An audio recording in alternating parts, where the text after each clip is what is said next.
जो बीएनएस की धारा 45 पर रहेगा। धारा 45 दुष्प्रेरण के नाम से है, किसी बात का दुष्प्रेरण, अंग्रेजी में इसे अमेंडमेंट कहते हैं। दुष्प्रेरण का मतलब होता है किसी भी अपराध के लिए बढ़ावा देना, किसी भी अपराध को करने के लिए बढ़ावा देना, और वो ये बढ़ावा जो है किसी तरह से भी दिया जा सकता है, या ऐसा कह सकते हैं कि अपराध की दिशा में किसी को आगे बढ़ाना। तो ये दुष्प्रेरण जो है ऐसा अपराध है जिसमें अपराधी खुद अपराध नहीं करता है, वो अपराध करने के लिए किसी भी अन्य आदमी को कहता है और वो व्यक्ति अपराध करता है। ये व्यक्ति एक से ज्यादा भी हो सकते हैं, यानी कि ये कड़ी भी हो सकती है, एक के बाद एक लोग दूसरे को कहते जाएंगे और फिर एक व्यक्ति जो है अपराध करेगा।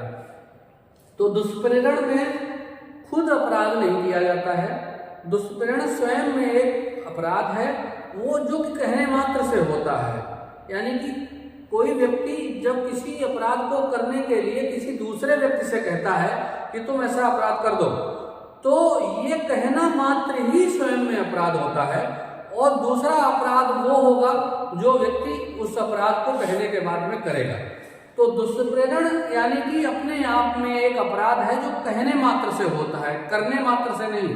करने से तो एक अलग अपराध होता है, जो व्यक्ति कह रहा है वो अपराध कर रहा है और वो अपराध कहलाता है दुष्प्रेरण। तो दुष्प्रेरण मतलब अंग्रेजी में अमेंडमेंट कहते हैं इसे। और ये अपराध जो है 3 तरह से हो सकता है, और ये पहला जो अपराध है उकसाने के द्वारा। उकसाना हम लोग आसानी से जानते हैं, उकसाने के द्वारा एक जो है इसका एक प्रकार हो सकता है। इसमें व्यक्ति कोई जब किसी अपराध को, जैसे हम लोग कहते हैं ना, उकसा रहा है, बढ़ावा दे रहा है, तो उसका सबसे सिंपल जो प्रकार है वो उकसाना है। तो जब कोई व्यक्ति किसी को अपराध करने के लिए उकसाता है वो एक प्रकार है। दूसरा इसका प्रकार ये हो सकता है षड्यंत्र द्वारा। कोई व्यक्ति अगर षड्यंत्र में शामिल है तो वो भी एक उकसाने का या एक दुष्प्रेरण का तरीका हो सकता है। षड्यंत्र में और षड्यंत्र के द्वारा दुष्प्रेरण में दोनों अलग अलग हैं और भी एक तरीका है। और तीसरा अपराध होता है, इसमें तीसरा तरीका है साहस सहायता द्वारा। कोई व्यक्ति अगर अपराध करने में सहायता करता है तो भी वो दुष्प्रेरण ही कहलाता है। तो ये 3 तरीके हैं, इन 3 तरीके में से कोई भी तरीका अपनाकर व्यक्ति दुष्प्रेरण का अपराध कर सकता है।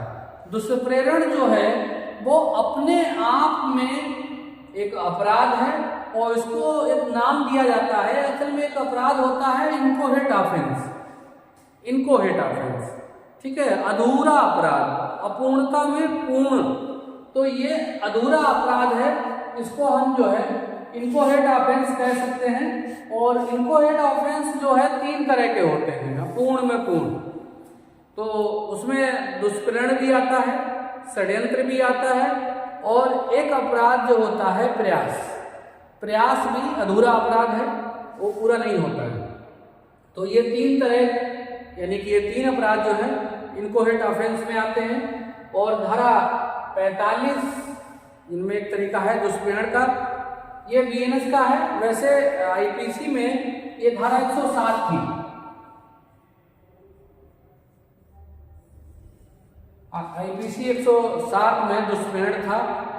तो इनकोहेट ऑफेंस, दुष्प्रेरण के बाद जो है हम लोग षड्यंत्र और प्रयास बाद में पढ़ेंगे। तो इनकोहेट का मतलब अपूर्णता में पूर्णता, और ये 3 तरह में से कोई भी अपराध। उकसाने के द्वारा, जब आप किसी को कहते हो और कहते हो कि मत, है ना, तो ये उकसाना होता है। षड्यंत्र में अगर शामिल है, षड्यंत्र का मतलब जब 2 या 2 से अधिक लोग मिलकर कोई, है ना, आपस में साजिश रचते हैं, वैसे तो उसकी परिभाषा अलग है, और उस साजिश में आप जब शामिल होते हैं और साजिश के बाद जब थोड़ा सा भी कार्य करते हैं उस हिसाब से, उकसाने के बाद किसी से कहते हैं आपको ये काम दिया जाता है और वो काम किसी आप दूसरे से करवाते हैं, तो षड्यंत्र में शामिल रहकर आप जो है दुष्प्रेरण कर रहे हैं। और सहायता द्वारा, तो जब आप खुद अपराध नहीं कर रहे हैं और कोई अपराध करना चाहता है, उसको आप किसी भी तरह प्रत्यक्ष अप्रत्यक्ष रूप से सहायता देते हैं। तो जैसे अगर कोई आदमी गुस्से में है, किसी से लड़ाई हो रही है और आप उसे चाकू पकड़ा दें, डंडा पकड़ा दें, हथियार कोई पकड़ा दें, तो ये सहायता मांगी जाएगी। उसे आप आशय, क्योंकि आप भी चाहते हैं, आपका भी आशय है कि ये पिटे, और उसको आपने सहायता दे दी, यानी कि कोई हथियार वगैरह कोई मुहैया करा दिया, है ना, उसे आपने पकड़ लिया, तो ये भी जो है एक तरीका है, इसमें आप शामिल हो जाएंगे। तो ये धारा 45 दुष्प्रेरण, इसी में इसके दो पक्षकार असल में होते हैं, एक दुष्प्रेरक होता है और दूसरा दुष्प्रेरित होता है। तो धारा 46 में दुष्प्रेरक शब्द को भी परिभाषित किया गया है। दुष्प्रेरक, दुष्प्रेरक का मतलब यही है कि जो व्यक्ति उकसा रहा है आपको, जो व्यक्ति षड्यंत्र में शामिल होकर दुष्प्रेरित कर रहा है, जो व्यक्ति सहायता कर रहा है, किसी तरह से भी आपको अपराध करने के लिए कह रहा है, तो वो व्यक्ति दुष्प्रेरक कहलाएगा। और उसकी परिभाषा यहाँ इन्होंने धारा 46 में दी है। और जो व्यक्ति को आप कह रहे हो, जिस व्यक्ति को आप कह रहे हो अपराध करने के लिए, वो व्यक्ति दुष्प्रेरित कहलाता है। तो ये धारा 46, और इसमें और खास चीज एक जो है वो यह ध्यान रखना है कि अगर दुष्प्रेरक व्यक्ति मौके पर शामिल, यानी कि मौके पर उपलब्ध हो जाता है, उपस्थित हो जाता है, तो वो जो है, जो धारा 34 आईपीसी वाला थी, या यहाँ दुष्प्रेरक, यहाँ जो है 3-5 जो है, 3-5 बीएनएस में आप पढ़े होंगे, सामान्य आशय वाला, वो काम करता है जब वो उपस्थित हो जाता है दुष्प्रेरक। अगर अपराध होने के समय घटना स्थल पर दुष्प्रेरक मौजूद हो, तो इसको मतलब वैसी सजा मिलेगी जैसे कि हम सामान्य आशय में शामिल माना जाता है। तो जैसे सामान्य आशय में, यानी कि वही ज्वाइंट लायबिलिटी वाला सिद्धांत लागू हो जाएगा। अगर दुष्प्रेरक मौके पे घटना स्थल पर उपस्थित है, खाली उपस्थित होने मात्र से दुष्प्रेरक की ये दशा बदल जाती है। और इसमें की थोड़ा सा और ध्यान रखना है, अगर अपराध करने वाले व्यक्ति का मतलब दुष्प्रेरित व्यक्ति अगर उस भिन्न आशय से काम कर रहा है, यानी कि कोई एक ऐसा अपराध भी कर रहा है जिसमें दुष्प्रेरक का आशय नहीं था, यानी कि उस काम के लिए उसने नहीं कहा था कि तुम ये अपराध करो, अगर उससे भिन्न अपराध करने के वो करता है उस घटना में, तो उसके लिए दुष्प्रेरक व्यक्ति को सजा नहीं मिलेगी। लेकिन जितने सामान्यता उसके स्वतः परिणाम हैं, वो काम जितने भी स्वतः परिणाम निकलेंगे उस अपराध के, उसके लिए दुष्प्रेरक दायी माना जाएगा। लेकिन अगर भिन्न कोई अपराध कर रहा है दुष्प्रेरक से, तो उसके लिए यह दुष्प्रेरक जिम्मेदार नहीं होगा। जैसे एक सिंपल सा उदाहरण समझ लीजिए, जैसे किसी व्यक्ति की हत्या करने के लिए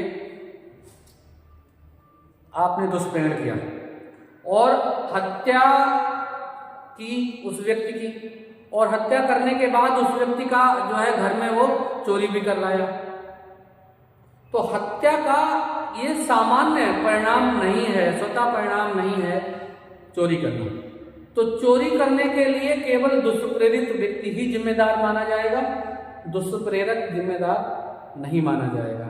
लेकिन अगर हत्या करने में उसे 2-4 लोगों की और हत्या करनी पड़े, 2-4 लोगों के साथ और अपराध करना पड़े, वो चाहे चोट का हो, गंभीर चोट का हो, आगजनी हो, मारपीट हो, कुछ भी करना पड़े, उसका स्वतः परिणाम जो निकलता चला जाएगा।